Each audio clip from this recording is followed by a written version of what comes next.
no? Oh, yeah, Hey, Alamo City Movie Talk fans. I'm Ryan D, aka No Ryan 680. and I'm one at Cloud X Drive. And obviously Mike is not here. Oh man. he couldn't make it today. Yeah, he couldn't make it today, but you know what? We're still doing it. We're still doing it for all you Alamo City Movie Talk fans. Alright guys, we are Alamo City Movie Talk, and this is our King Arthur Legend of the Sword review. So this is a Guy Pearce film. You know, he comes, Charlie Hunnam. I mean, it's just Charlie Hunnam should get you already in the seat already. If it doesn't, I'm sorry. You know, it is what it is. Charlie Hunnam, I mean, he's basically like, he plays the same character as in Sons of Anarchy, but it's just so much better in the medieval times kind of deal. And the direction of the film, the beginning, I did not like at all. The beginning, the way they started the credits, the way they did, because they did behind the things, and spoilers review, guys, by the way. But it just didn't feel like it wasn't the beginning. I didn't like it that much, but then when it got towards the middle and the climax of the film, I liked it a lot. I really did. I fell for it. It was going kind of fast, but I didn't get lost in it at all. I really liked it. Charlie Hunnam was awesome in it. What they needed, I felt like they needed more. Storytelling. I feel like the beginning could have changed a lot. I mean, I felt like they were rushing it kind of deal. The character development was sucky. I did not like the character development in this, man. It was just it was all over the place. I was like, what the heck is going on here? It's like, okay, first where he comes from, the brothel, with the dad, with the kid. Yeah. I didn't care much about him. You know why? Because they didn't even show that much screen time of him. They didn't show that much character development in this thing at all. If you're planning to kill someone, you need to help the audience care about them. Yeah, that was the only issue I had with it. Was this the film we deserved? Yes, I believe it was. Granted, there was a lot of stuff going on, but I think this film was the one we deserved.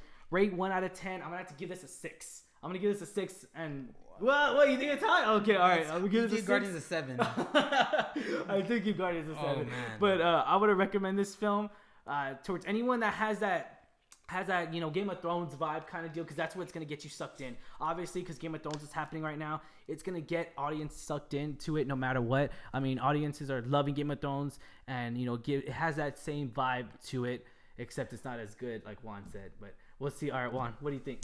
This movie, I did not like this movie at all. And I love the story of Excalibur. Like, Arthur Pendragon is one of my favorite. King Arthur. Yeah, Sword in the Stone, Disney's. Mm-hmm. So there's some animes go off of that. Like, Disney one was good. I like that one.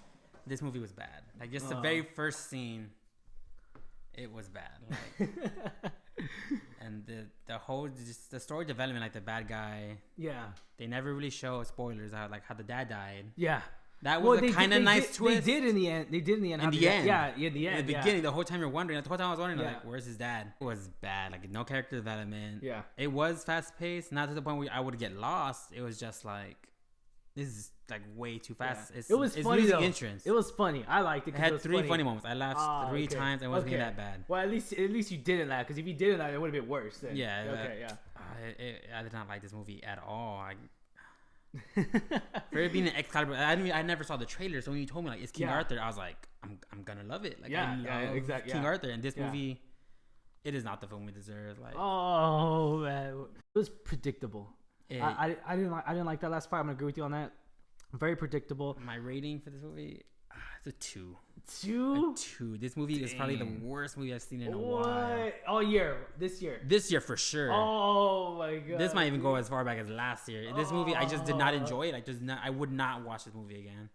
I would not even Netflix it. Someone invited me like, hey, I'll pay you $30 to watch this movie with me. I would not. Like, dang. Wow. I was falling asleep through the movie. It dragged on. I wouldn't watch it a second time, guaranteed. Yeah, no doubt. And I would agree with you too. I wouldn't watch it on Netflix. I probably wouldn't even buy it if that's saying anything. I wouldn't even. I'm a movie collector. It's on HBO. I would change the channel. Like, if it's on whatever channel. Yeah. Streaming on TV. And if I see the fight though, him using the sword, I'll probably just see that scene and that's it. Next. No. This movie, unfortunately, I do not recommend this movie. Okay. Like, I don't want someone spending money on this movie. Oh wow, dang. Okay. Well, I mean, as far as I know, when we went to go talk, give a shout out to Chicho. When we went to go talk with him at Alamo City, he said this movie's really selling. So. Hopefully we get to see. Hopefully it comes out number 2. I think I think the name itself. So I didn't even watch the trailer. Yeah. I watched it. The name itself is gonna get people going. That's it's gonna get Game of Thrones fans going. It's gonna get everyone going. So I really think this is gonna come out number 2. We'll see. Yeah. I don't think so. We'll see how much it makes over the weekend, but we'll see. All right. Well, hopefully it's better than Snatched with Kate Hudson. Oh man, that movie looked. Oh. Anyways, all right. Well, I'm Ryan D. 680, And one at Cloud X Drive. and we are Alamo City Movie Talk.